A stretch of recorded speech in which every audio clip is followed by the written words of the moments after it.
হাসপাতালে স্বামী স্ত্রী ঝগড়া, অবশেষে স্বামীকে বেধড়ক মারধর করলেন, অকথ্য ভাষায় গালিগালাজ করলেন এক স্ত্রী।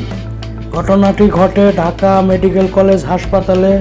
ইতিমধ্যে ভিডিওটি ভাইরাল হয়েছে। ঘটনার শুরুতে স্বামীকে বলতে শোনা যায়, তোমাকে আমি ছেড়ে দিব। পরবর্তীতে স্ত্রী তাকে মারধর করে এবং কি বলে, তুই কি আমাকে ছাড়বি, আমি তোকে ছেড়ে দিব। 1 তালাক 2 তালাক 3 তালাক বলে মারধর শুরু করে স্বামীকে।